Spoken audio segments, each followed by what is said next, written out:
Entonces estuvimos dialogando con Giorgio Sarmorini, con José Manuel Ferigla, Feritla, Ana María Llamazares y Alejandro Romero Miranda. Y bueno, y de acuerdo al éxito y la acogida que tuvo esta cátedra, pues consideramos que debíamos continuarla este año. Entonces, este año va a ser muy productivo y muy fructífero con todos los invitados que también tenemos pensados, son alrededor de 7 invitados.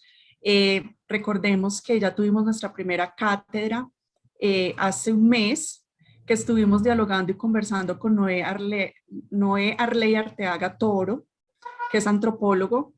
El día de hoy nos encontramos entonces con Carlos Enrique Correa, él es psicólogo, ya lo voy a presentar más ampliamente. Más adelante, entonces vamos a dialogar con María Isabel Londoño Correa, que es psicóloga de la Dirección Territorial de Caldas, con Alberto Calabrese, que es licenciado en Sociología y especialista en adicciones de Argentina, Mateo Duque Pérez, que es psicólogo de la Oficina de Bienestar de la Universidad, Angélica Ospina Escobar, que es investigadora del CIDE de México, Angélica María Rodas Gómez, doctorante en Ciencias Sociales, Niñez y Juventud, y bueno, esos serían, digamos, los invitados con los cuales vamos a estar dialogando. Recordar que aquí nos interesa generar un diálogo desde lo teórico, desde lo experiencial, desde lo investigativo, pero también de intervención, pues que nos permitan seguir ampliando la mirada en relación a diversas perspectivas que tiene que ver con el uso social de las drogas, tanto en los integrantes del Semillero Visionario de Cultura y Droga como de la ciudadanía en general. Esto está abierto a la ciudadanía. Y también pues nos interesa poder develar discursos sobre el uso social de las drogas a través del acercamiento a contextos, instituciones y académicos. También poder reconocer desde las historias de vida, desde el saber popular y ese diálogo del saber popular y el saber científico en relación a las drogas, y poder aportar entonces a la construcción de apuestas de acción social que permitan abordar y resignificar los imaginarios que se tienen acerca de las drogas. Entonces, quedan cordialmente invitados para seguir participando de estas cátedras virtuales. Antes de presentar a nuestro invitado, quisiera iniciar con un comunicado que desde los profesores del semillero y el practicante que tenemos en este momento, Mateo Bedoya, de Trabajo Social, queremos pues el día de hoy leerles y compartirles a ustedes antes de empezar en materia con la cátedra el día de hoy. Entonces, el siguiente comunicado dice así: en Colombia enfrentamos hoy las consecuencias de crisis sociales históricamente acumuladas y no resueltas. La reforma tributaria fue solo la gota que derramó el vaso. Entre desacuerdos e injusticias sociales, económicos, políticos, agrícolas, educativos, que siempre se han padecido, con el agravante que este es un panorama que se desarrolla en medio de una pandemia. Ya lo planteó la alta comisionada de la ONU para los Derechos Humanos en un llamado a considerar desde los gobiernos.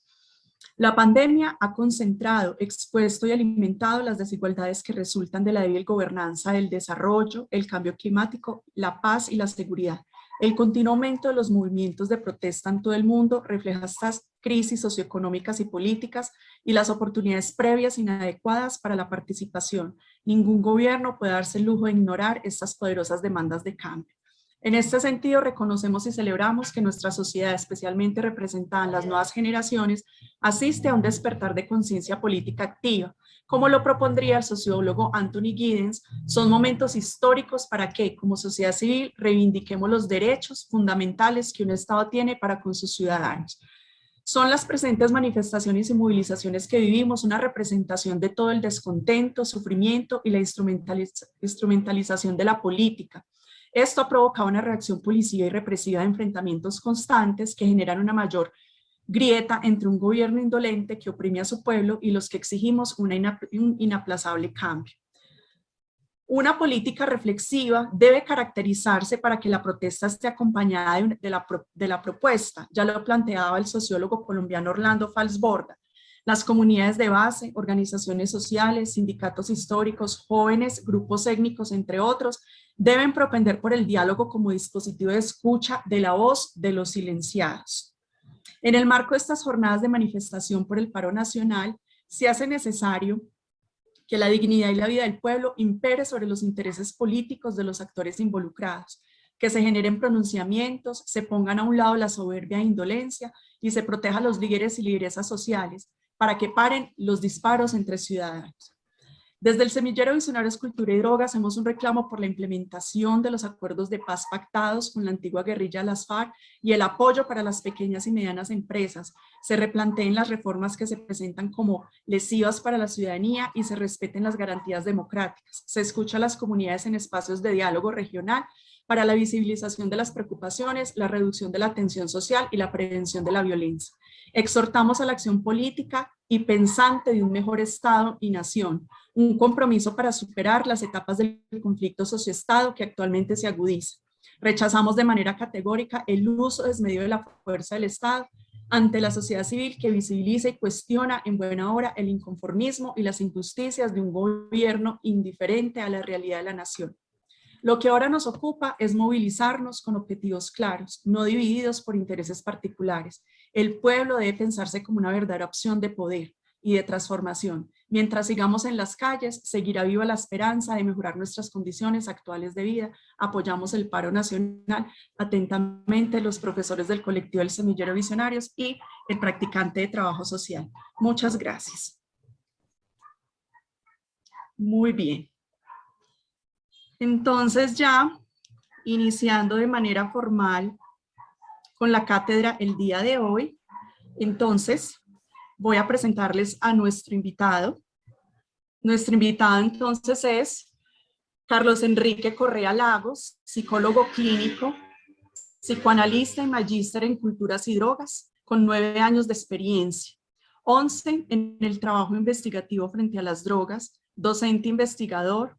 Ha laborado en la Universidad del Área Andina de Pereira y en la San Buenaventura de Armenia, dictando las materias de psicología, drogadicción y cultura y psicología de las adicciones.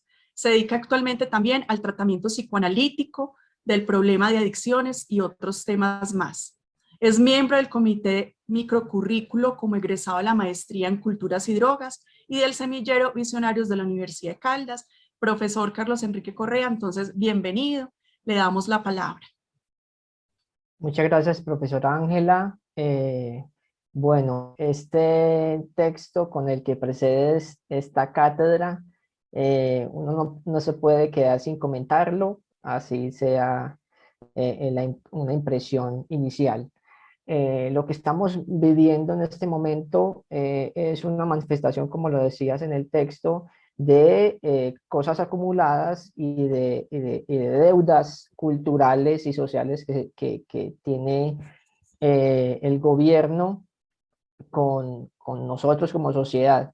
En este momento pienso en que, bueno, voy a referir al teórico del que voy a hablar, Luis Schnickman, que es psicoanalista argentino, está acá en Cali. Él dice, nosotros somos una sociedad edípica, y cuando nos dice eso, nos dijo eso en un grupo de estudio, es como si estuviéramos intranquilos y no pudiéramos pacificarnos con nada, pero eso tiene un sentido, y es que existen los motivos para movilizarnos. Entonces, muchas gracias por esa introducción, profe. En buena hora que se presenta este comunicado para la sociedad. Bueno, me haces el favor me compartes las diapositivas. Bueno, antes de compartir las diapositivas, sí varias cosas se han hecho en estos años de formación, de investigación y de experiencia, porque es importante hablar de experiencia cuando uno se está refiriendo a un tema tan delicado como son las drogas y la sociedad y drogas. Y es como si todo estuviera encadenado, porque, bueno, el conflicto actual se presenta también por una mala implementación de los acuerdos de paz, pero también con esta intranquilidad o este desespero que hay de las sociedades ante las drogas. En algún momento decía como que no sabemos qué hacer con ellas. Bueno, de lo que les voy a hablar en estos minutos que tengo es de la tríada de la droga. Psicoterapia de adicciones, una experiencia. Así titulé esta exposición porque aquí el componente principal teórico va a ser la tríada de la droga y yo como psicoterapeuta y trabajando en el campo de las adicciones, ¿qué tengo como qué decir frente a este fenómeno tan complejo?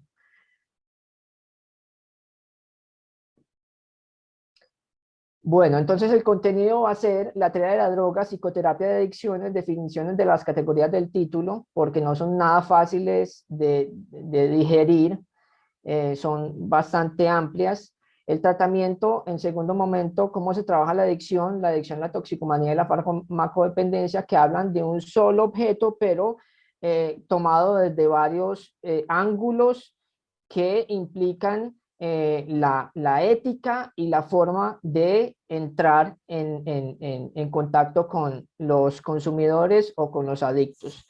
El modelo transteórico de Prochaska y de Clemente lo voy a tocar en una gráfica muy rápidamente para hablar también de cómo se trabaja en comunidad terapéutica con las adicciones. Los grupos de AA, NA y todos los modelos que han salido para intervenir toda clase de adicciones. Adicciones a los tóxicos y adicciones sin objeto, es decir, adicciones como la ludopatía, adicciones que no tienen algo físico a quien responsabilizar de esa enfermedad o de ese síndrome. En tercer momento está el contexto de la comunidad terapéutica, lo operativo, la rehabilitación. Y voy a hablar de un caso clínico, la experiencia del caso F. Lo voy a leer, espero alcanzar a compartírselos. Y como una consigna que me acompaña desde hace mucho tiempo: la adicción se sale del campo netamente psicológico. Entonces, para entrar la teoría de la droga, que está especificada en un libro que se llama Droga, Adicción y Cultura, de Luis Lippmann, que es el psicoanalista del que les voy a hablar. Entonces, él dice de una vez, iniciando, además porque yo llamo ese texto como la Biblia de el bazuco, porque además es el único que ha conceptualizado el bazuco como sustancia fuerte, dañina socialmente, en un aparato teórico. Entonces, él dice que existen tres niveles, que uno es el nivel psicológico como primer nivel y el de mayor importancia. El nivel ambiental, que complementa el psicológico, y sin el ambiental y el psicológico no existe el nivel químico. Es decir, que el nivel químico va en tercer momento, en segundo momento va a decir él en sus planteamientos teóricos, y esto es como, bueno, yo con esa espiral quise simbolizar como la gran complejidad que muestra este fenómeno a nivel social, a nivel institucional, a nivel familiar, a nivel clínico, terapéutico, científico, porque es algo que confunde sobremanera. Y pues me dicen los pacientes, no sé qué hacer. La mamá me dice, no, es que no sé qué hacer con este muchacho. Entonces, estos niveles no se pueden mirar separados, no se puede hablar de ellos separados y constituyen un todo. Entonces, Nisman nos dice que Schneemann, perdón, consideramos el problema de la adicción a la droga como un síntoma o efecto psicológico, ambiental y bioquímico. Es decir, es un síntoma de lo que se ve y se evidencia. Y el síntoma siempre tiene un sentido de algo que se percibe, pero qué estructura ese síntoma y qué hay debajo de ese síntoma, casi siempre, y puedo hablar de la experiencia, no es la droga, es otra cosa.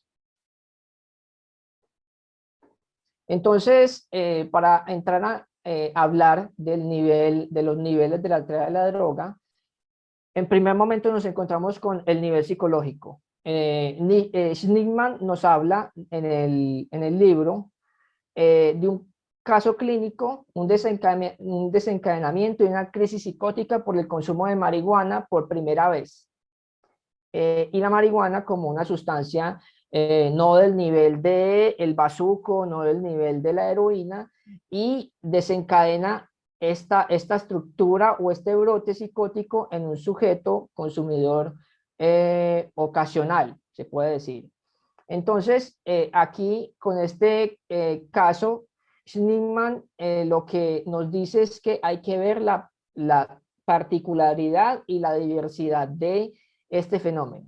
Nos dice también que el aparato psíquico depende del tipo y el estado de los mecanismos psíquicos, o sea, de la fuerza o la formación sana, podríamos decir así, y la eficacia del nivel psicológico para resolver las situaciones riesgosas. Es decir, quien se le ofrece, vamos a hablar de un caso social, quien se le ofrece una sustancia como el bazuco, hay personalidades que tienden a rechazar o a entrar en esa interacción, pero no se hacen daño. Es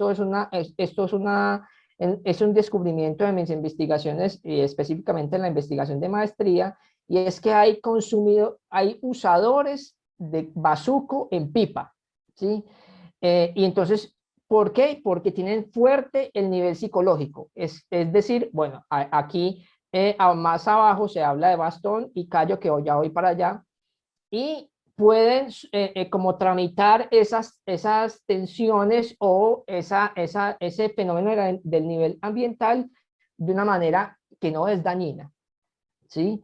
Entonces, a las que se puede ver el paciente sometido por presiones de la vida o igualmente por las presiones de los efectos psíquicos de las sustancias psicoactivas o drogas. Es decir, el que no esté fuertemente estructurado desde su personalidad se va a ver en problemas para caer en una adicción, ¿sí? Entonces, la hipótesis en este nivel psicológico del doctor Smithman son las siguientes. Creemos que toda sustancia psicoactiva es un bastón que se usa donde una función psíquica no trabaja adecuadamente. Es decir, en el caso del brote psicótico por consumo de marihuana, ese sujeto no es que la droga le haya estallado el brote o el problema de la adicción. Bueno, hay que mirar adicción a la marihuana, si es cierto, eso es como un mito de alguna manera, pero entonces son las psicosis las que utilizan el bastón para sostener algo de la personalidad, y cuando entra la sustancia se cae, ¿sí? Entonces, se cae eso de la personalidad y se utiliza el bastón como la sustancia para poder interactuar y sostenerse en el mundo.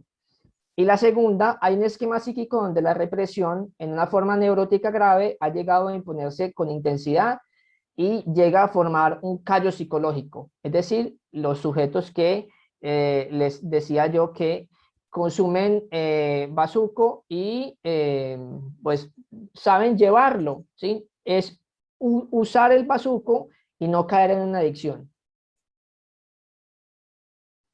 En cuanto al nivel ambiental, el doctor Schlickman se refiere al ritual y la formación de la identidad como parte de la construcción de nuestras interacciones sociales. Entonces, para complementar esta mirada de la teoría de la droga, Schlickman nos dice que hay un complemento, no es solamente lo psicológico. Por eso mi mi tesis de que la adicción se sale del campo netamente psicológico, porque llega a lo ambiental, lo social y entra en una interacción con el sujeto que es cierto, claro, si alguien está en unos lugares vulnerables, pues a partir de su estructura psicológica puede entrar en un uso, un abuso y una adicción. Ahorita vamos a hablar de eso.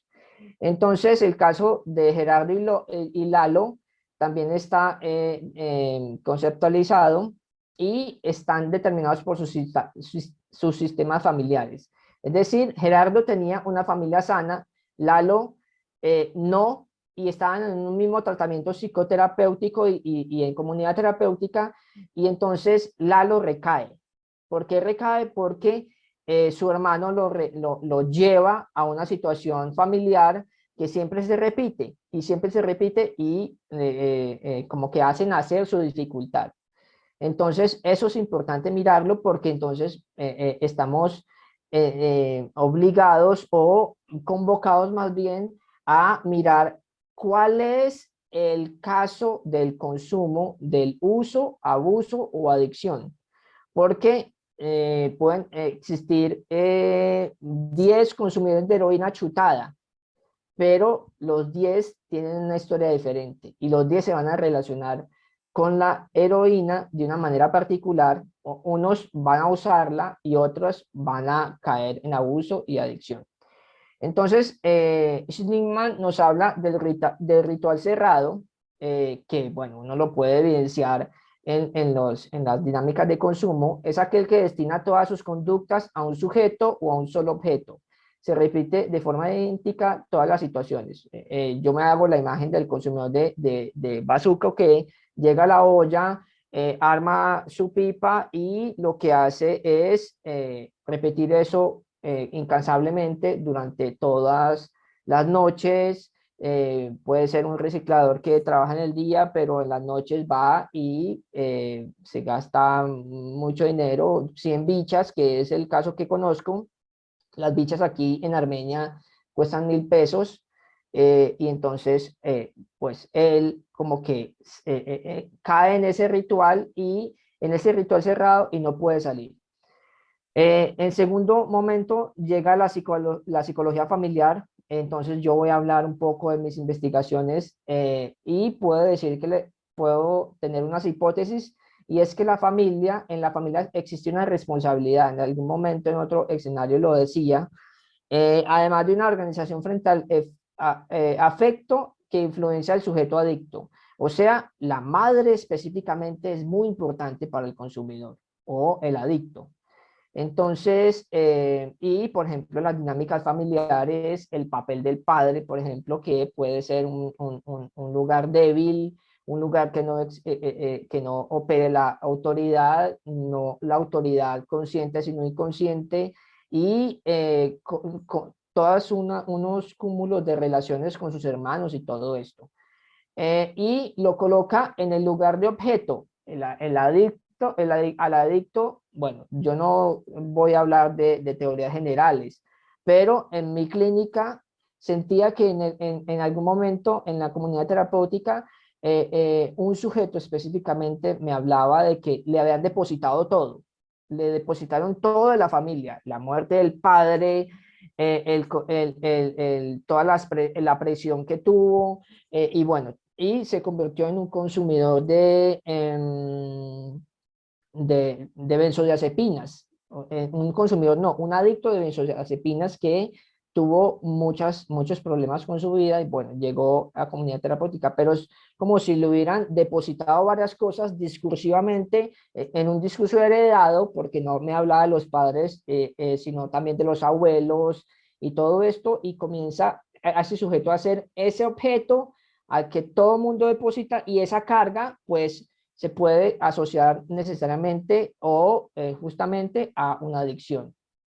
Y que necesita ayuda cuando es el grupo familiar el que también lo requiere. Entonces, hoy precisamente me llamaba un padre y me decía, es que yo no sé si este muchacho quiera entrar en tratamiento y tiene un consumo de marihuana y una un problema de la personalidad que pues él lo necesita, pero es que nosotros doctores estamos desesperados porque él es muy violento. Entonces yo le dije, bueno, pues primero hablo con usted y después invitamos a este hijo a ser parte.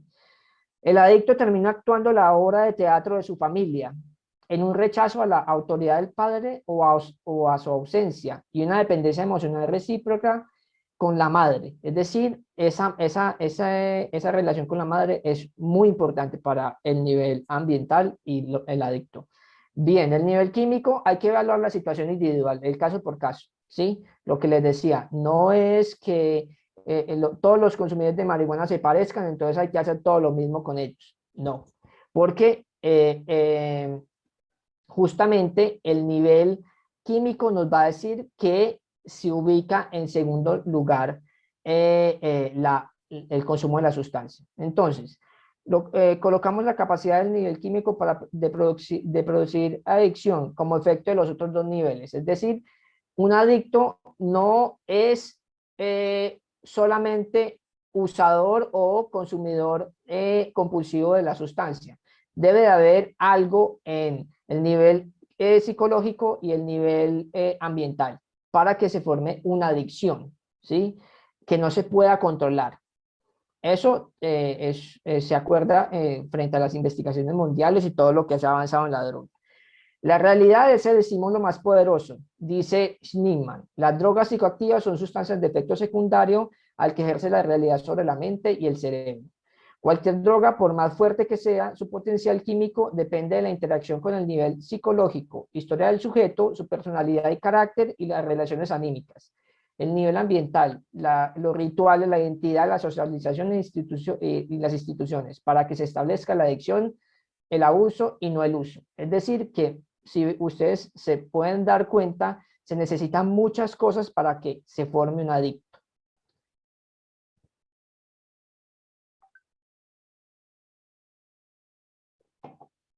Bueno, voy a entrar a hablar de la psicoterapia. Entonces, ¿qué es la psicoterapia? Que es la segunda categoría de esta cátedra. La realizo desde el 2012 en el Centro de Atención a la Drogadicción CT, Comunidad Terapéutica Familiar Escuela de Amor, en donde inicié mi ejercicio profesional. La psicología psicoanalítica fue como mi herramienta para enfrentar o para entender, comprender el fenómeno de las drogas.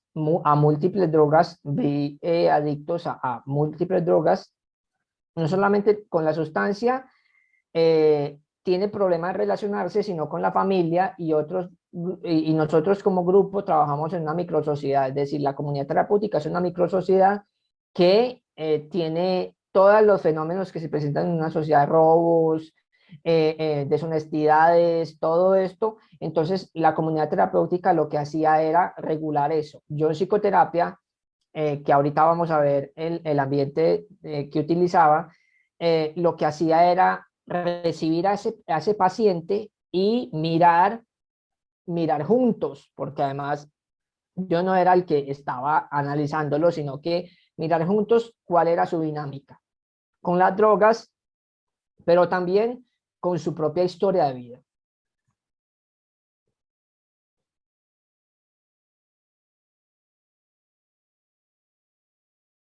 Bueno, entonces aquí vamos a hablar de adicción. No sé si los asistentes estarán enterados de esta conceptualización, pero lo que voy a hacer aquí es como una crítica y una elaboración que yo he realizado. Entonces, ¿qué es una adicción? Según la Organización Mundial de la Salud, es una enfermedad física y psicoemocional que crea dependencia y necesidad de una sustancia, actividad o relación. Ahorita no hay adictos solamente a sustancias, sino hay adictos al sexo, hay adictos a jugar billar, hay adictos a las apuestas, a las apuestas bueno, a Ochoa, que ya no se llama apuestas Ochoa, sino otra cosa facilísima, me parece. Se caracteriza por un conjunto de signos y síntomas en los que se involucran factores biológicos, genéticos, psicológicos y sociales. Es una enfermedad progresiva y fatal. Bueno, Aquí hay que mirar críticamente esto de progresiva y fatal y mirar con las evidencias de estudios científicos y estudios académicos y preguntarnos de qué muere más la gente en cuanto al uso de drogas o, por ejemplo, enfermedades como la diabetes, enfermedades como bueno, el cáncer. Bueno, todo esto, hay muchas otras cosas que están involucradas en lo fatal y en lo progresivo. Por ejemplo, no existen, siempre lo digo, muertos o cifras mucho más importantes por el consumo de marihuana o por sobredosis, ¿sí? Entonces, se caracteriza por episodios continuos de descontrol, distorsiones del pensamiento y negación ante la enfermedad. Esto es una adicción, ¿sí? Vamos a pasar a las características de la adicción, porque además no se habla de adicción ahorita, justamente se habla de farmacodependencia, se habla de drogodependencia. Hay algo que ya en la conceptualización de la adicción se pasó a un segundo momento. Entonces, los siguientes criterios se deben presentar en un periodo de 12 meses más o menos. Fuerte necesidad de deseo de consumir la sustancia, adicción, eso es lo que caracteriza. Dificultades para controlar dicho consumo, síndrome de abstinencia al interrumpir o reducir el consumo, tolerancia, o sea que se necesita más de la sustancia para sentir el mismo efecto, abandono progresivo de intereses ajenos al consumo de la sustancia, inversión de tiempo, de otras cosas que antes hacía el sujeto, persistencia en el uso de la sustancia a pesar de percibir de forma clara sus efectos perjudiciales. Aquí nos están diciendo que la adicción es algo que se va como degradando, y es cierto. Siguiente. Entonces, existen, bueno, esto es conocido por todo el mundo, estos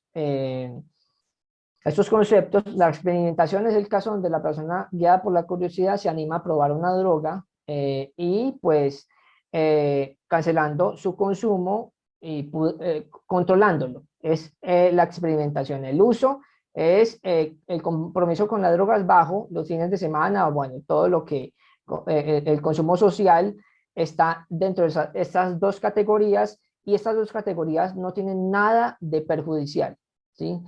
Cuando, por ejemplo, estamos hablando de la experimentación, el uso de alcohol. Es otro caso, por ejemplo, cuando se ofrece alcohol a niños en temprana edad y comienzan a consumir, y entonces no es que la sustancia más dañina sea la marihuana, y en principio se muestra como la marihuana el gran demonio. El gran demonio, si lo vamos a tratar en esos términos, es el alcohol. El alcohol es la sustancia por la que entra. La puerta de entrada de las sustancias es el alcohol, ¿sí? Y se utiliza para cambiar unas sensaciones y una serie de percepciones físicas y psíquicas. Y bueno, el alcohol lo que hace es bajar las resistencias y sacar otras cosas de la personalidad de los consumidores que en estas dos categorías no son perjudiciales.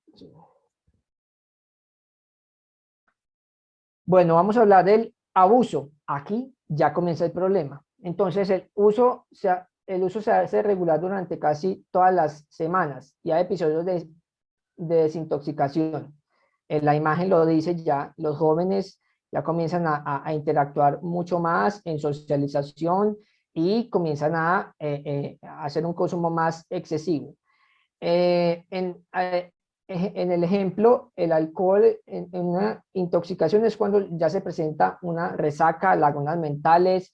Yo no sé, yo no sé qué es lo que hice. El doctor Schnickman, con el que tengo contacto actualmente, me dijo algo muy importante, y es para conceptualizar estos términos. Me dijo, el usador es el que solamente se consume un vaso de vino con la comida y ya.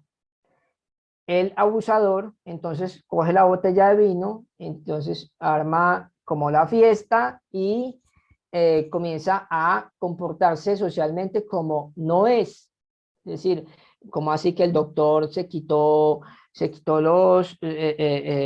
la camiseta o se quitó los pantalones y comenzó a hacer cosas indebidas y ahí ya hay un sujeto que se desconoce y la adicción entra ya en una cosa que no se puede controlar. Entonces, ya en el abuso hay un deterioro de las esferas académicas, laboral, social y familiar. Y es un estado anímico cambiante, es una persona desconocida por su familia y comienza a mostrar rasgos de disfuncionalidad.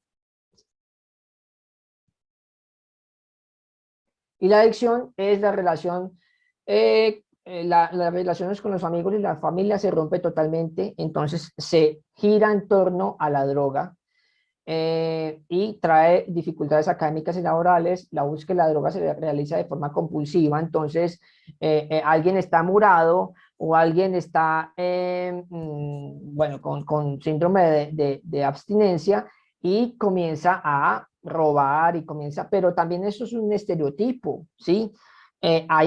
No todos los consumidores, y si miramos estadísticas nacionales, no todos los consumidores o no todos los adictos inclusive llegan a estas conductas y a replicar este esquema.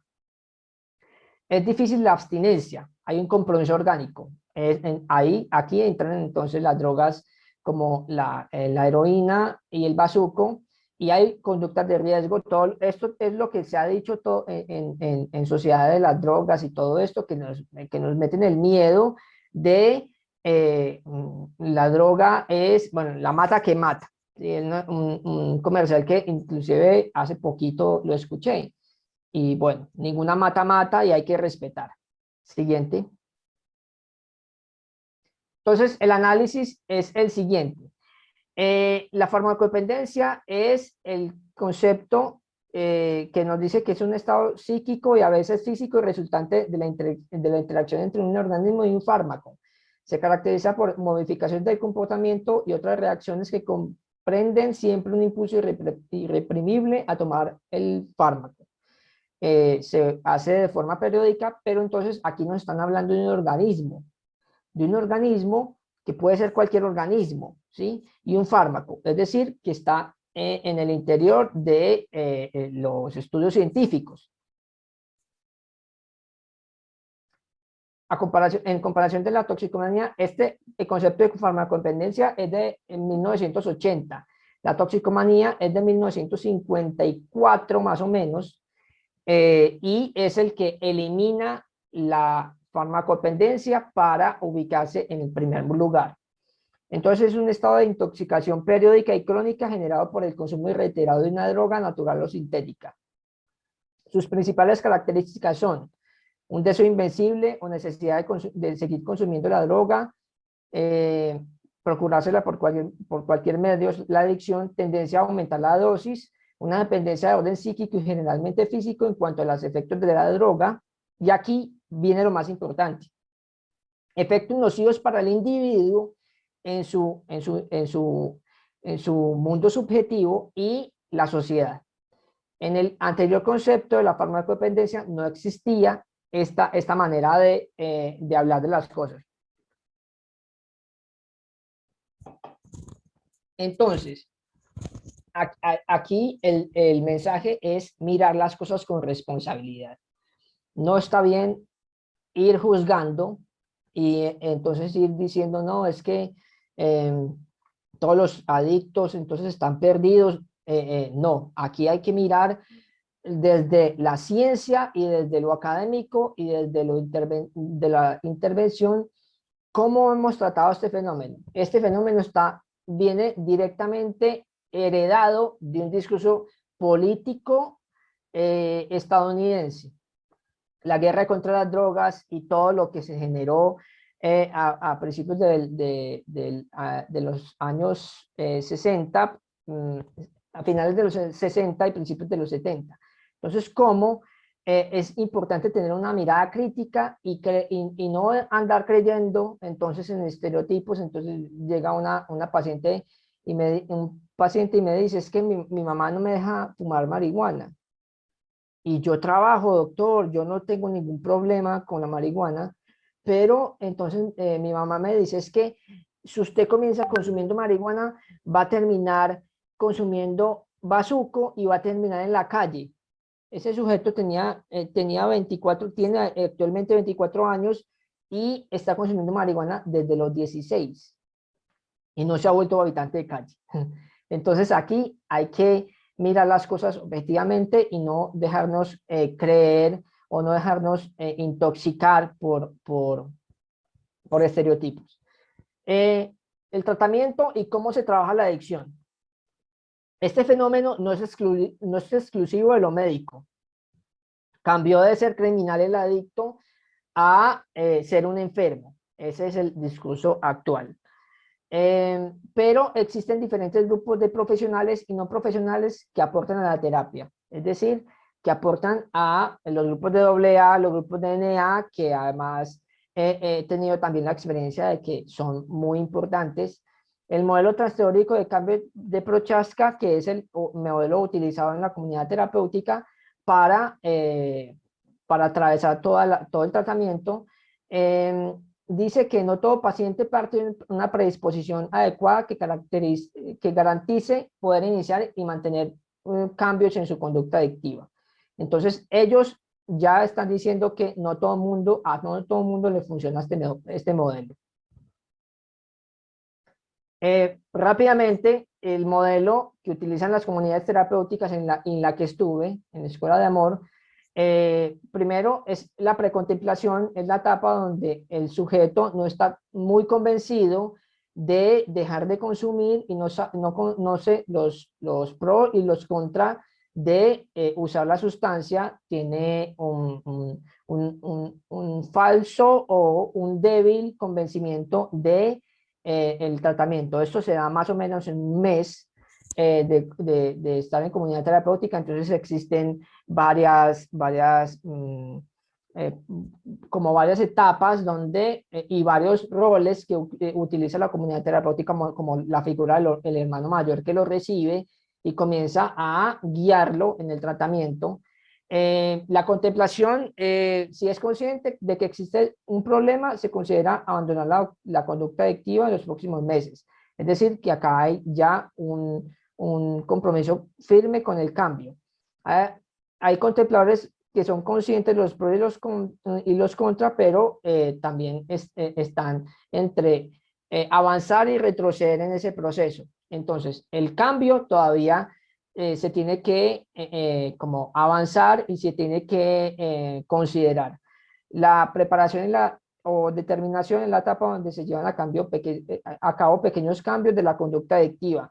Además, la persona se compromete a realizar un esfuerzo mayor y en un futuro próximo que se fijan un mes. Aquí estamos hablando de 3 meses, 4 meses y ya está metido en el convencimiento, en un convencimiento conductual, un convencimiento cognitivo, un convencimiento inclusive ideológico, pero bueno, es importante reconocer que a muchas personas les es efectiva la comunidad terapéutica, a la gran mayoría no, pues las estadísticas están entre un 13% de efectividad, es muy bajo eh, esa estadística. La actuación y la acción, entonces la persona realiza cambios notorios y ya está como convencido de que hay que tomar otro rumbo. Es una etapa bastante inestable por el riesgo de recaída. Es decir, la recaída siempre va a estar presente. Y la recaída no es que signifique un retroceso del proceso, sino que muestra un factor a trabajar y eso se trabaja en psicoterapia de acuerdo a mi experiencia. Y ya el mantenimiento se trabaja para consolidar los cambios realizados, entonces ya En este momento el muchacho lleva 6 meses, 7 meses, hasta un año y ya tiene un rol más activo en la comunidad terapéutica.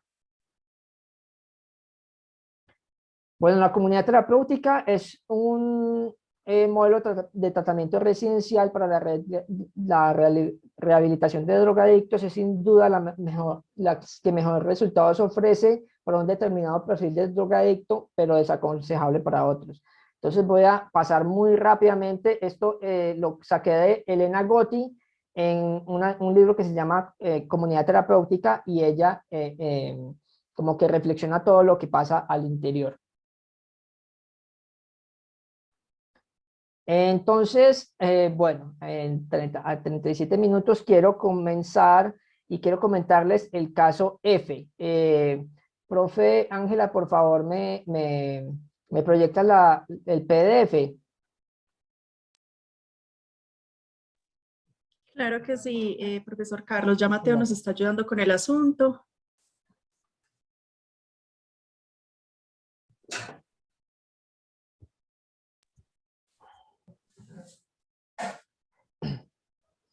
bueno, entonces lo que les quiero decir es que frente a lo que hemos visto, no es fácil mirar las adicciones. No es una cosa que se tenga que intervenir o se tenga que tomar a la ligera, porque el fenómeno es muy complejo. Además, hay algo que es importante saber, y es que nadie se responsabiliza del discurso del adicto. No hace parte de la medicina solamente, no hace parte de lo jurídico no solamente, no hace parte de lo psicológico solamente, del trabajo social, sino que hay todas estas materias como que aportan a mirar el fenómeno. Entonces voy a irlo leyendo rápidamente. Un caso F, un duelo tramitado. Tratamiento de duelo por medio de transferencia es una relación que se establece en psicoterapia. Vamos bajando. Paciente número 13 de la comunidad terapéutica, 16 de abril del 2013, edad de 26 años. El caso F fue atendido por mí en la comunidad terapéutica familiar Escuela de Amor en el año 2013. Según revisé los apuntes que hacía en ese tiempo, era mi primer trabajo y lo realizaba con mucha pasión, como aún lo sigo haciendo. No tengo bien el dato, pero F fue como del segundo grupo que conformó la comunidad terapéutica. Fue traído por el padre en un estado de aletargamiento casi dormido. Realicé la entrevista y me di cuenta de que su sustancia de impacto eran los opiáceos, la heroína. En ese momento me vienen muchos recuerdos a la mente de F. A él fue el único paciente que acompañó una cita con el psiquiatra C. Me doy cuenta de que desde siempre tuve un contacto muy importante con él. Fue un proceso significativo. Recuerdo los grupos de AA con Ivancho, Osorio, Jason, Fernando, Camilo. En ese momento la comunidad terapéutica avanzaba con unas experiencias importantes. El dolor, la angustia y la impotencia de la adicción a flor de piel.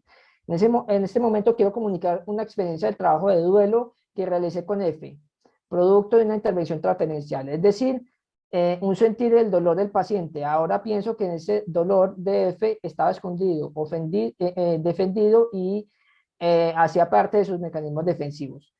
Recuerdo que mi consultorio era un lugar muy agradable y existía una camilla de enfermería de madera grande. Yo pedí a los muchachos de la comunidad terapéutica que me la pasaran para recostar a los pacientes, y ese fue mi segundo diván. Ahí a los pacientes y también a F los hacía asociar libremente, les interpretaba sueños y descubría muchas cosas de los adictos. No un psicoanálisis propiamente, pero era mi manera de hacer psicoanálisis de sujetos adictos. Por ese tiempo leía a Sandor Ferenczi con su técnica activa y hacía algo a mi entender de ese niño rebelde de psicoanálisis. En fin, digo que con F hice una intervención basada en la transferencia, como con todo paciente que tengo, porque en ese momento, a partir de lo que me planteó en la consulta, que consistió en el tema de la abuela y lo mucho que la extrañaba, y ya a él me contó que la abuela había muerto y que él quedó muy arrepentido. Le pedí que me contara qué había pasado ese día. Me dijo que él había llegado a la calle y la abuela ya estaba en una silla de ruedas, sin poder hablar muy bien, cuidada por alguien, y rápidamente entró y al momento salió y no saludó ni se despidió de su abuela. Lo llaman por teléfono y le dicen que la abuela se murió ese mismo día. Él cuenta luego en la consulta que la señora que cuidaba a la abuela le preguntó a ella, a la señora, que por qué F no había saludado ni se había despedido, con gestos y muy limitada. F recuerda esto con mucha tristeza. En ese momento expresaba tímidamente. Luego me cuenta que fue en el cementerio donde consumió por primera vez marihuana. Era adolescente. Producto de ese dolor psíquico traumático. Hay que saber también que la abuela de F fue como una madre para él. Acto procedido por un silencio de dolor y de esa frustración de no poder haberse despedido de la abuela. Me levanto de mi silla, le paso una hoja en blanco y un lapicero, era la primera vez que lo hacía, pero sentí que debía devolver ese silencio y le dije, con este lapicero y esa hoja le va a hacer una carta de despedida a su abuela, expresándole lo mucho que la quiere y termina la carta con un adiós. Él tomó el lapicero y comenzó la carta. No lo había visto llorar. F era un paciente que no se doblegaba, pero yo estaba entrando en su duelo y de repente, y ante eso, hay poco que hacer. Afloró el sentimiento. Yo acostumbro a tener una vela en mi consultorio y en ese momento también la tenía. La aprendí durante el proceso con F, en otras ocasiones hablando del amor de su relación de su relación con la novia que tenía, se apagaba la vela de repente. La terminó, cuando la terminó de escribir, le dije, bueno, la va a cuidar y en la noche nos encontramos. A eso, a las 8 de la noche me cambié mi delantal de la consulta. Yo me quedaba durmiendo en la comunidad, entonces me puse una chaqueta, tenía una candela y la vela y llamé a F. Nos fuimos para un lugar un poco oscuro. Había un árbol y una tapa de alcantarilla. Prendí la vela en el piso y le pregunté que qué oración se sabía. Me dijo que el Padre Nuestro. Le dije le rezáramos, Padre Nuestro que estás en el cielo. Cuando terminamos la oración le dije, F, su abuela está acá, salúdela. Hubo una especie de contacto. Le dije que quemara la carta con el fuego de la vela. La comenzó a quemar. La primera vez la llama se detuvo, la segunda vez también. Y la tercera le dije que la detuviera. Le dije, paren ahí. En la carta F le decía a la abuela, te amo, te extraño, entre todo lo bonito que le tenía que expresar en ese momento. Y yo le digo que me pase la carta medio quemar y la desdoblo y dice lo mismo, cariño.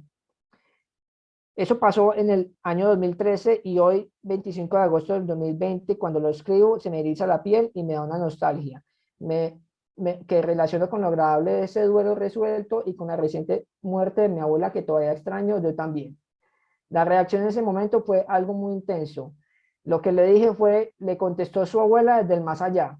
Él respondió con un sí entre sorpresa, alegría, risa y la paz con él mismo por medio de la abuela. Un milagro es una situación arquetípica que está acompañada por una emoción correspondiente. A propósito de Jung y la sincronía, que son fenómenos donde se ha presentado en este caso la muerte, mi lectura de ese duelo resuelto no puede ir más allá de haber hecho parte y de tener un profundo respeto por los fenómenos diferentes al objetivo. Aquí necesariamente tiene cabida lo psíquico y lo espiritual. Terminaré nombrando lo que ya dije en mis primeros videos. Hay cosas que se salen de lo netamente psicológico y le agrego de lo científico, como es el caso de las adicciones, la muerte y el duelo, entre muchas cosas más. Bueno, profe, por favor me pones las diapositivas. Me faltan 5 minutos. Entonces, bueno, ahorita hablamos de ese caso, de la experiencia del caso de F, por favor. Aquí. Entonces, la adicción se sale del campo psicológico. ¿Me pueden poner ese video rápidamente?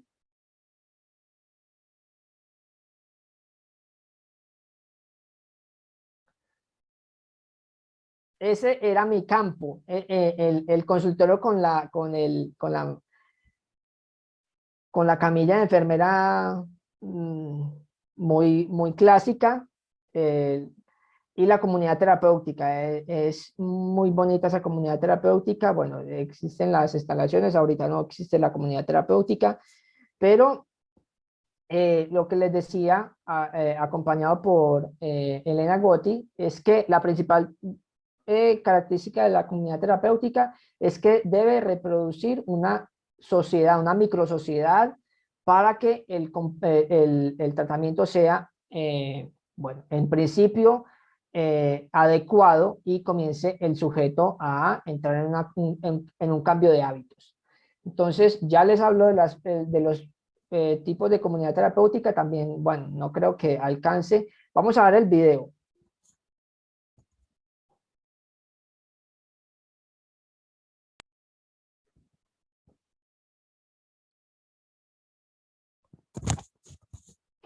Buenas tardes a todos. En mi anterior video nombraba que la adicción se sale del campo netamente psicológico y bueno, en este espacio pienso ampliar como esa mirada.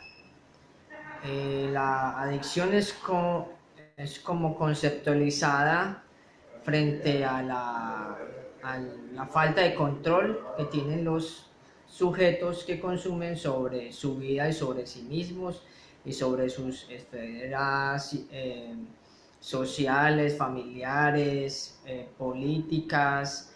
Bueno, hay un cúmulo de instituciones y de como campos que el adicto se ve impactado y que él mismo impacta.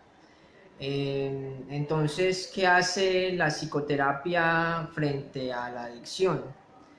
Bueno, hay un aparato teórico, metodológico muy grande. Profe, lo podemos dejar ahí.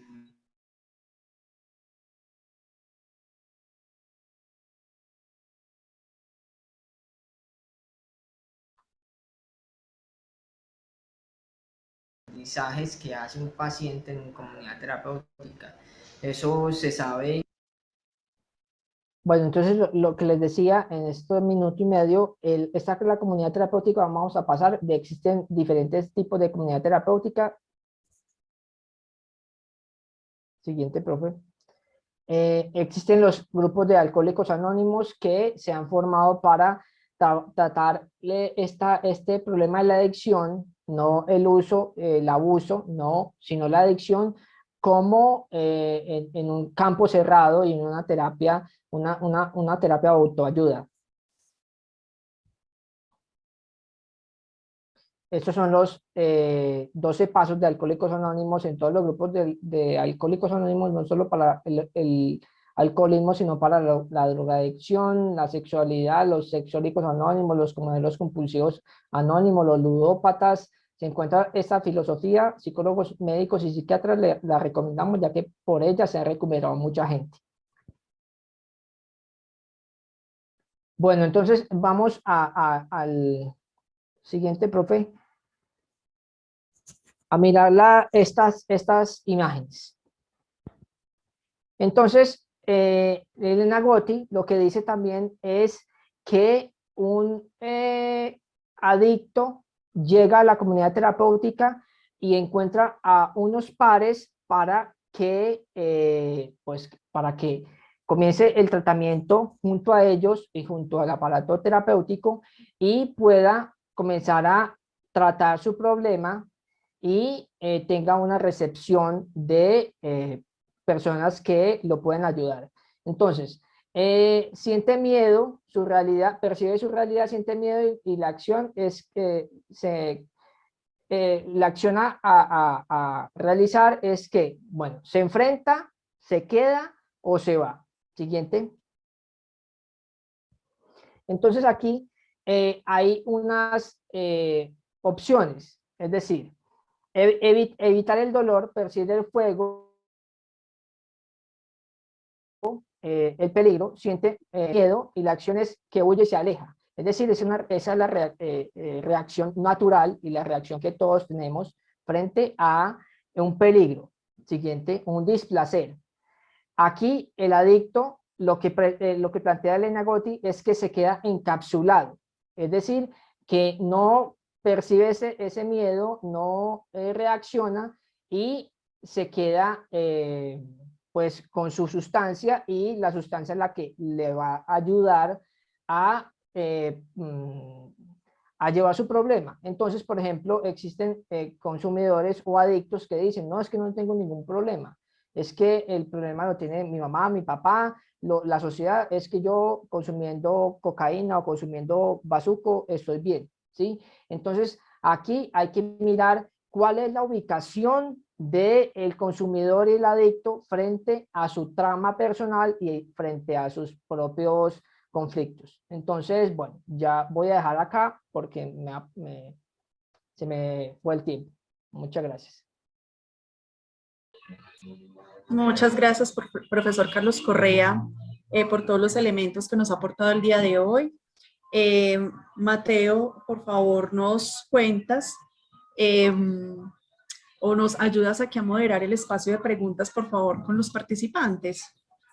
Claro que sí. Bueno, pues primeramente al profesor Carlos Enrique Correa, resta agradecerle por esas disertaciones que nos permite en esta tarde, que nos permiten a nosotros como semillero y también como profesionales y profesionales en formación, generar nuevas reflexiones y también comprender muchas cosas que de pronto habíamos pasado por alto en este proceso de comprender el fenómeno de las drogas, además de también generar interrogantes y preguntas que yo creo que es una de los objetivos de estas cátedras, generar preguntas, incógnitas, abrir nuevos intereses también para la generación de nuevas reflexiones. Entonces me voy a disponer acá ahora a leer el chat, los comentarios que han hecho.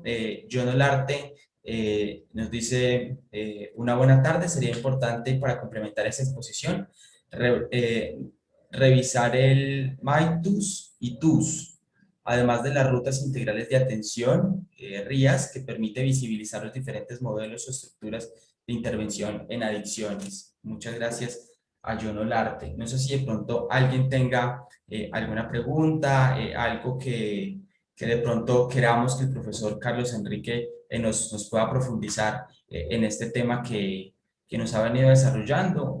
Lo pueden escribir en el chat o si también desean pueden encender sus micrófonos, abrir sus cámaras para también poder conversar con todos ustedes en relación a estos diálogos y esta reflexión que nos permite el profesor Carlos Enrique. Entonces, queda el espacio abierto si alguno desea encender su micrófono y tener participación en este momento haciéndole preguntas a nuestro expositor, el profesor Carlos Enrique Correa.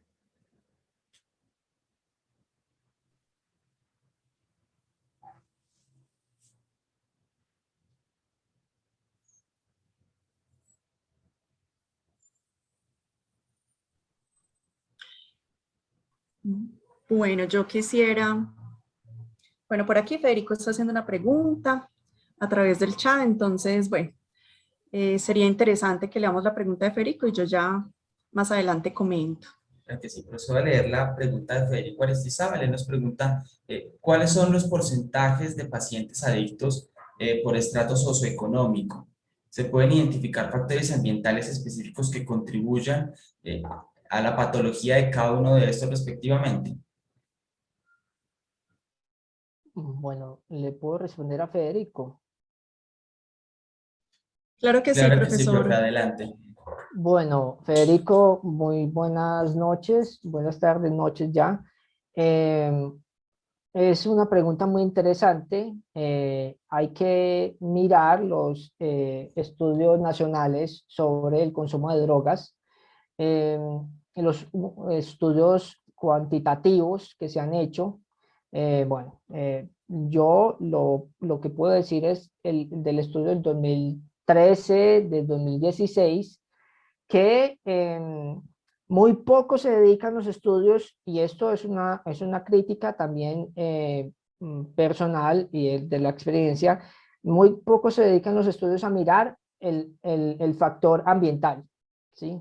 Entonces se dedican a mirar cuántas mujeres, cuántos hombres consumen, cuántos están en un uso problemático, cuántos están en un uso social, pero nunca se van más allá y bueno, al hablar de porcentajes estamos hablando de estadísticas, nunca van más allá de lo que es la lectura del fenómeno y se quedan en el factor químico de acuerdo a la tarea de la droga, ¿sí?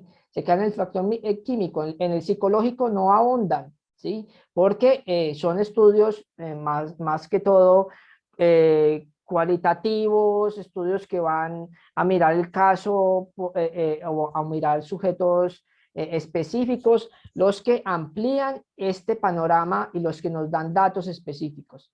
Entonces, los porcentajes se pueden encontrar con bueno, refiriéndonos a los estudios nacionales. Gracias, profesor. Tenemos un comentario también de John Olarte, quien dice que hay que recordar que las adicciones también tienen una base epigenética, claramente el ambiente, es decir, la experiencia y cotidianidad, contextos también son factores muy influyentes. Gracias, John. Un saludo para usted. Muy amable por participar, compañero de la maestría. Y es cierto, hay unos factores genéticos y unos factores que influencian inclusive la formación de un abuso o de una adicción. Pero entonces aquí entramos en una discusión y es, bueno, lo genético tiene que ver con lo que heredamos, lo que nos determina. Y es una discusión académica que no ha tenido fin y es ¿qué pesa más? ¿Lo genético o el ambiente? Sí, el ambiente. ¿Qué es lo que pesa más? ¿Sí?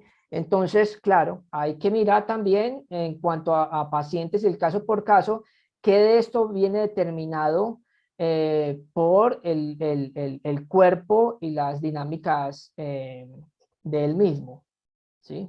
Pero es importante y eso es una discusión de nunca acabar. Nos pregunta en este momento Sorani Paz, para el caso de las personas que consumen por primera vez marihuana y mencionan que les hace daño, que se enferman en este caso, ¿también influye en la triada de la droga? ¿O puede ser que estas personas tengan un nivel psicológico alto o psíquico y qué aspectos influyen en este caso?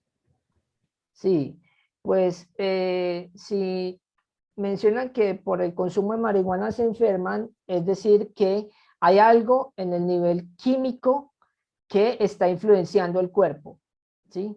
Entonces, claro, es una responsabilidad de cada quien. Yo le respondo a Sorani que sí, influye en la traída de la droga, porque la traída de la droga no es para el uso, ni siquiera para el abuso, es para la adicción. Es cuando el sujeto ya no puede controlarse, ¿sí?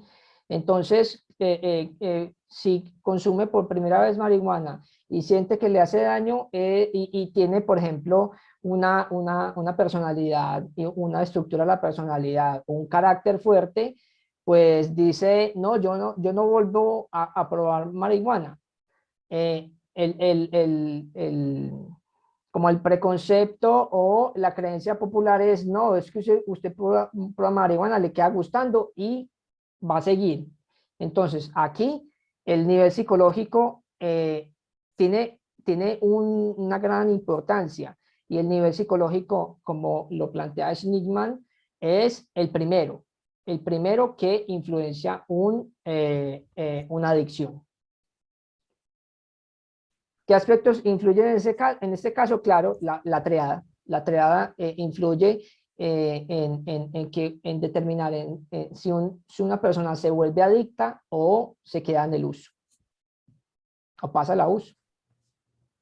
Antes de hacer la pregunta que nos hace Federico Aristizábal, yo quisiera hacer una pregunta frente a las acciones que uno podría realizar desde este factor ambiental en relación a la familia y a la escuela para las diferentes etapas del consumo en la prevención del riesgo y la mitigación del daño por consumo de sustancias. ¿Qué acciones se podrían llevar a cabo en esta medida? Bueno, Mateo, usted nombra algo muy importante y es la política más adecuada frente al trato a este fenómeno de la adicción. La reducción del daño y la mitigación y la reducción del daño y el riesgo. Es decir, las acciones están todas por hacer, ¿sí?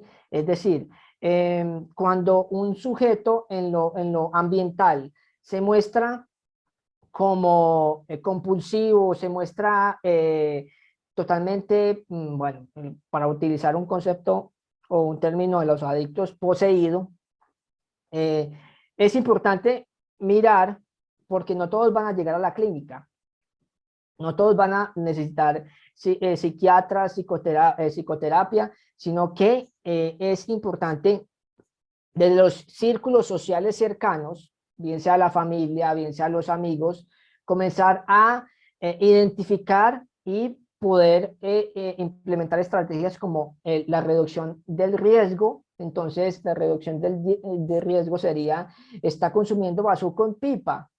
Esto fue una cosa que dije en una exposición de la tesis hace mucho tiempo. Entonces, se para alguien del público y me dice lo siguiente. Yo le digo a un sujeto de campo, le digo, si usted está consumiendo marihuana en vez a cambio de bazuco, eso es un gran avance, siga consumiendo marihuana. Entonces el señor que era un psiquiatra o algo así de un hospital mental de acá muy famoso, dijo, no, ¿cómo así? ¿Usted cómo le va a decir a un sujeto de estos que consuma marihuana? Y yo le dije, pues es que yo no lo dije, fue él el que lo propuso, ¿sí? Entonces, en ese caso, el ambiente es muy importante. Yo en la investigación de tesis de maestría lo descubrí, el ambiente en la casa de la Fundación Hernán Mejía Mejía fue fundamental para comenzar a transformar las adicciones al bazuco, la heroína de habitantes de calle. Entonces, el nivel ambiental en lo social es más importante que el psicológico. Eso es lo que puedo decir, Mateo. Muchas gracias, profesor. Pregunta Federico, ¿hasta qué punto se podría establecer una relación entre las predisposiciones por el consumo de sustancias y el desarrollo de esas adicciones en estas?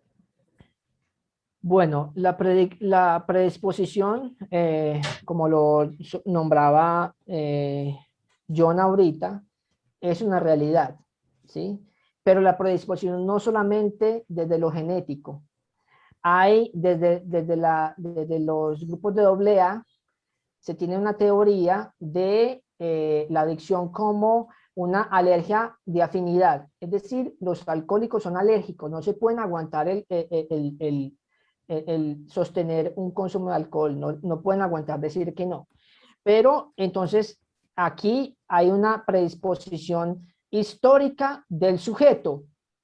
Eso lo puedo decir porque lo he visto en clínica, lo digo también acompañado por Luis Smithman, que hay una predisposición histórica y depende de la familia, depende de esos recursos de la personalidad y recursos fuertes que puedan decir o puedan decir que no o puedan dejar caer a un sujeto una adicción muy fuerte. El alcoholismo, los alcohólicos anónimos son miles, ¿sí?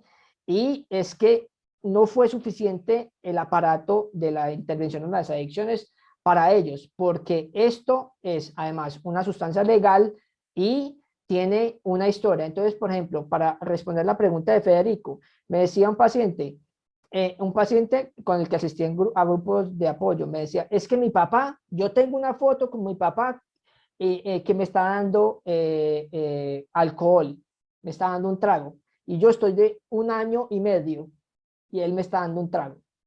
Entonces, esa predisposición también se tiene que tener en cuenta, ¿sí? Pero claro, hay cosas, pero no es tan escandaloso como la sociedad y la guerra contra las drogas lo ha querido hacer ver. Eso es también un mensaje que quiero transmitirles. Bueno, nuevamente quiero hacer la invitación. Si alguien quiere abrir su micrófono, tener una interacción con nosotros, hacer una pregunta directa al profesor Carlos Enrique Correa, el espacio está abierto para que lo pueda realizar.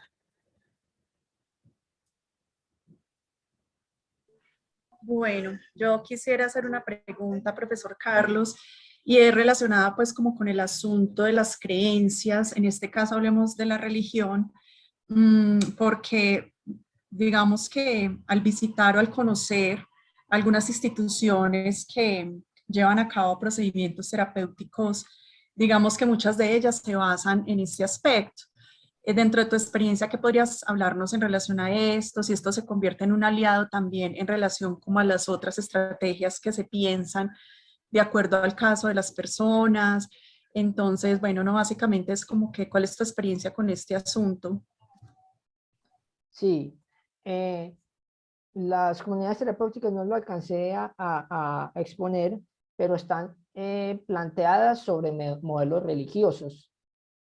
Entonces está la teoterapia, están las terapias, inclusive hay una mezcla entre tratamiento científico terapéutico y la espiritualidad. Yo digo que la espiritualidad es importante, pero más allá no se puede caer, por ejemplo, en la ideologización de el poder superior, por ejemplo, que de lo que hablan Alcohólicos Anónimos y Narcóticos Anónimos.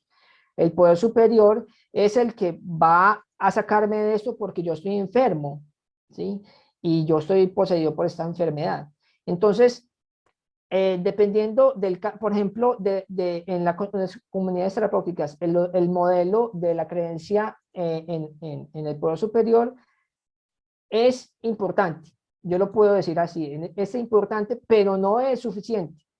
Porque, por ejemplo, me encuentro en investigaciones de pregrado que los sujetos se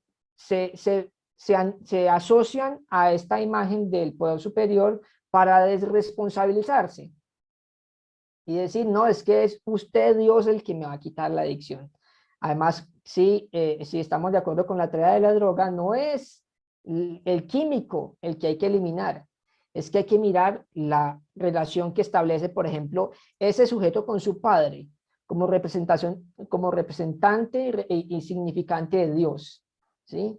¿Cuál es ese papel que cumple el padre? No en el papel o en la función consciente de la autoridad y decirle, no, venga, no.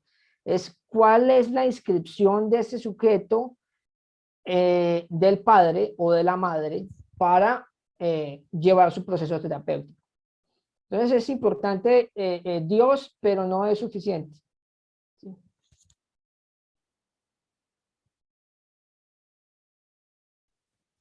Bueno, pregunto si nuevamente hay alguna otra pregunta, algún otro comentario. Bueno, no será así, nuevamente agradecer al profesor Carlos Enrique por su participación, por su espacio, su tiempo que nos ha compartido, las reflexiones que nos ha permitido también en esta noche. Ahora damos paso entonces a la profesora Ángela María García para dar el cierre a este espacio, a esta segunda cátedra virtual Sociedad y Drogas. Muchas gracias. Bueno, muchas gracias. Bueno, antes de dar el cierre, yo quisiera pedir el favor si pueden prender las cámaras para tomar una fotografía.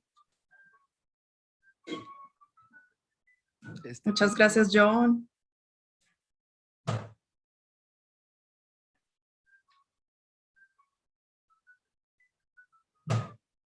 Chicos y chicas, ¿podrían prender la cámara para tomar una fotografía? Ana, Andrés, Erika, Daniela, Federico. ¿Están por ahí? Gracias, Andrés. Gracias, Ana María, Sorani. Federico, Erika. ¿No le sirve la cámara a Federico? Daniela García, hola, Erika. Bueno, ahí como la ves, Mateo, si tú nos haces el favor y nos tomas una fotico. Manuela, también prende la cámara para que quedes ahí.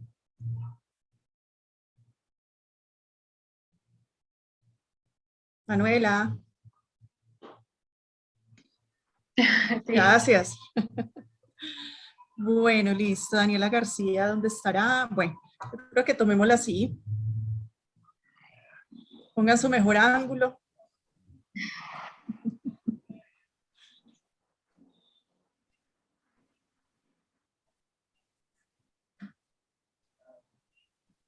Listo, profe, ya quedó. Listo. Muchas gracias a todos por esa fotografía. Bueno, profesor Carlos Enrique, de nuevo, muchísimas gracias por haber compartido este espacio el día de hoy. Pues para nosotros es muy valioso poder escuchar todas las comprensiones, trayectorias, reflexiones, experiencias que usted tiene en relación al asunto. Quisiera pues aquí como recordar y cerrar pues como con unas ideas fuerza que usted nos ha dejado el día de hoy. Y es inicialmente pues recordar que el tema de las drogas es un fenómeno muy complejo y que es un fenómeno que no solamente debemos mirar desde lo clínico, lo terapéutico, lo científico, lo académico, también hay que mirarlo desde lo familiar, lo social, lo cultural y desde otros aspectos que se entretejen ahí hablando desde la complejidad. Dice que el estudio de las adicciones no se pueden tomar a la ligera, que nadie se responsabiliza en sí del adicto, sino que necesitamos aquí un trabajo en red, necesitamos que diversos sistemas, digamos, aportemos a la mirada de este fenómeno y al acompañamiento también de estos sujetos que necesitan algún apoyo en relación a las drogas. Las historias de vida son diferentes de todas las personas y esto hace que también exista una relación diferente de cada quien en relación a las drogas. Y eso también ayuda a identificar qué está pasando con el caso, si el caso tiene que ver con el uso, tiene que ver con el abuso o con la adicción como tal. Y en este mismo sentido, en medio de estas diferencias, todos no necesitan el mismo tratamiento. Hay que pensar en esa ética para entrar en interacción con los adictos y digamos que dentro de esa estructura y esa ética, bueno, entonces hay que mirar que hay unos síntomas que están detrás de ese consumo de drogas y que es la droga necesariamente no es el problema, sino que hay que mirar qué hay detrás de ese consumo de drogas, que allí está pasando otras cosas. Entonces, para ello, pues nos aporta, digamos, los planteamientos de Louis Sligman, cuando él nos habla que hay unos niveles que nos permiten podernos acercar a este estudio de las drogas. Entonces nos habla del nivel psicológico, el nivel ambiental y químico, y donde también nos hace referencia que cuando hablamos de la droga, pues no solamente es mirar lo psicológico en relación a esa relación de ese sujeto con las drogas, sino que también hay que mirar estos otros aspectos, pero que los estudios nacionales pues nos han mostrado que se quedan en estadísticas y en el aspecto o el nivel químico. Entonces aquí estaríamos hablando de un reto, ¿sí?, para las ciencias sociales y para quienes son psicólogos y para nosotros que nos interesamos también en el estudio de las drogas, poder ahondar, digamos, en ese nivel ambiental. Entonces aquí también habría un interrogante. ¿Qué pesaría entonces más, lo genético o el ambiente? Nosotros pues ya tenemos respuesta frente a ello porque es importante pensar que el trabajo interdisciplinario es necesario por esa mirada compleja e integral que hay que tener de esta realidad de las drogas. Hay que mirar el asunto con corresponsabilidad frente a esas críticas que hacemos, frente a los prejuicios. Hay que mirarlo también desde lo académico, desde la intervención, acercándonos de manera ética a diferentes ejercicios. Digamos que lo investigativo tiene aquí un papel muy importante, la experiencia.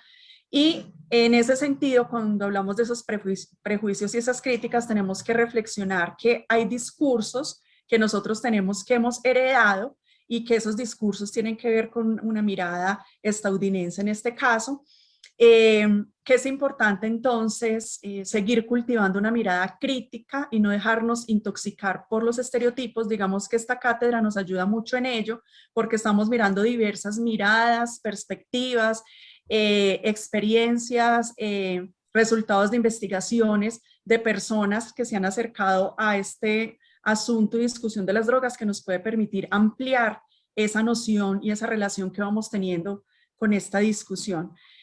Lo terapéutico debe reproducir una microsociedad para que el sujeto entre en un cambio, pues un aspecto ahí que también señalaste que es importante allí dentro de estas comunidades que se forman frente a ello. La adicción es vista pues como una falta de control de las esferas sociales, familiares, de un cúmulo de instituciones, de campos en los cuales el adicto se ve impactado, pero que también al mismo tiempo impacta a otros, esos escenarios en los cuales también interactúa.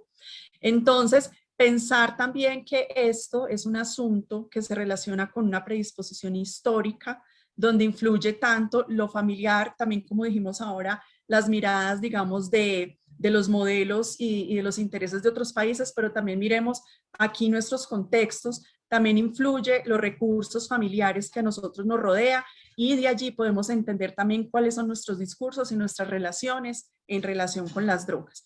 Y para ir terminando, entonces, digamos que nos permitiste en este caso poder confrontar con los preconceptos que nosotros tenemos en relación a diversos asuntos que tú nombraste hoy, las drogas, la adicción, el uso, el abuso, y poder también confrontar con esos relatos dominantes que nosotros también pensamos en relación a las drogas y cómo poder nosotros reflexionar qué implicación tiene cuando se señala al otro como un adicto.